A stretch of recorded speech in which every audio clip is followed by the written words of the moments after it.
Rob, thank you. Now then, we all know how much most children love playing with computers and phones and how incredibly quickly they get the hang of them, really annoying.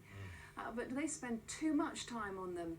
This is our live poll tonight on our ITV website, asking if you think technology helps or hinders a child's education. As you can see there, just over 60% of people currently think it helps, with 25% thinking it can be detrimental. I'm not sure what the others think. Yeah, it's our talking point tonight, though, because a charity is launching a campaign to remind parents and children, guess what? There's more to life than computers. Thank goodness. And a new superhero is helping to get that message across, as Elaine Wilcox now reports.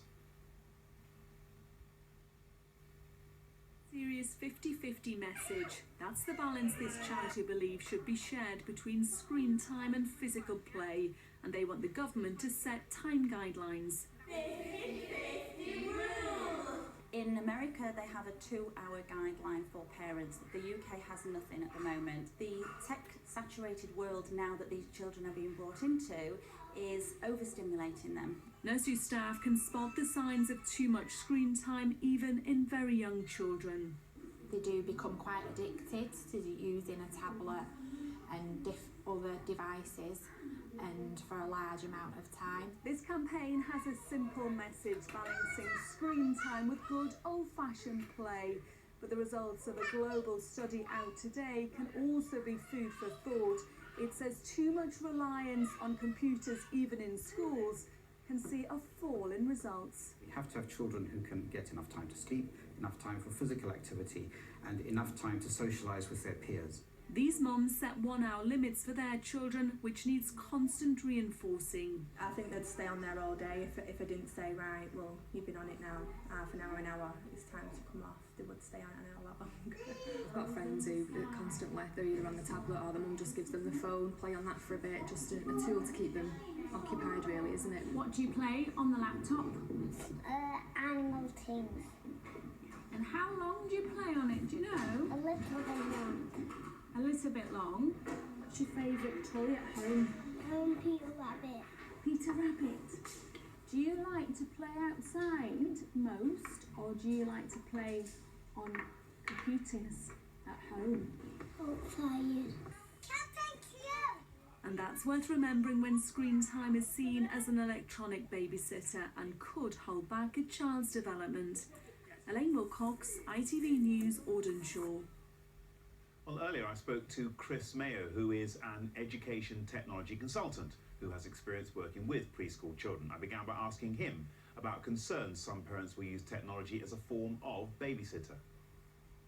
Busy parents obviously very easily can give devices to children that will perhaps placate them and act, as you say, as babysitters. What we really need to do is work with parents and educate them about the positive uses of the technology, and in fact the high quality apps and learning games that do exist on these devices are a really good way in short bursts to work alongside your children to help improve all manner of skills that they might be. Okay, so let me interrupt you. So what is classed as a short burst? Because one child might think, I'd like to be on here for about 3 or 4 hours, or maybe 6 or 7 hours, but how do we negotiate what a short burst is? I think it's very much about knowing your own individual child, of course. Everyone is a little bit different. You know the extent to which individual children can cope with one activity more or less than another. But it's the same as anything, it's about balance. Would it be acceptable for a child to be outside playing football for 6 or 7 hours after school, in lieu of going to bed early and having a nutritious evening meal? Well, no, probably not. And using, technologies in the home is exactly the same. It's about striking a balance between that and other activities. But how do you get the children to go back to the so-called low-tech, like going out and playing football or going out and doing the toys, when they've had the appeal and the whiz-bang of the high-tech stuff? That's quite difficult. Yeah, but I think in my experience of working with lots of families and children and schools, actually many children self-select to do a variety of activities.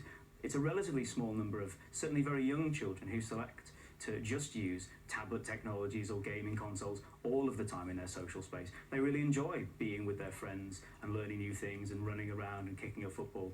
So I actually think in most cases that isn't really a big issue. Okay, so what about the researchers who say that perhaps too much high-tech stimulation is actually causing some psychological problems in children? I think it's really premature to make those assertions because there haven't been longitudinal studies that have really gone into this in great depth, simply because this technology is really still relatively new.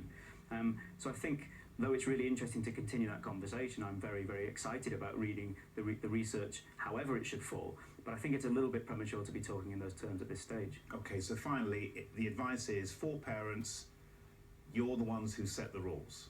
Yeah, I think so, and I think that you have to be able to try and negotiate with your children as much as possible about the boundaries. I mean, if you are buying technology for your children and placing it knowingly into their bedrooms and then complaining that they're using it for 6, 7, 8, 10 hours a day, then where does the problem really lie? And I think this is where we really need to engage with parents. Okay, Chris Mayoh, thank you very much indeed. Thank you. Thank you. Well, not surprising, loads of views from you on this one. Mark Rowland, for example, says yes, technology helps because a lot of parents don't have the time to teach their kids. And Richard Glade says, you try telling a teenager they can spend just an hour a day on their screen, cue one huge row. Most of their homework has to be done online as well. Yeah, good point. Mark Stacey as well tweeted, so many facts that you can find on the internet. It helps my children increase their knowledge massively, and games increase their reaction time too. So keep those coming in. We always like to know what you think. Moving on.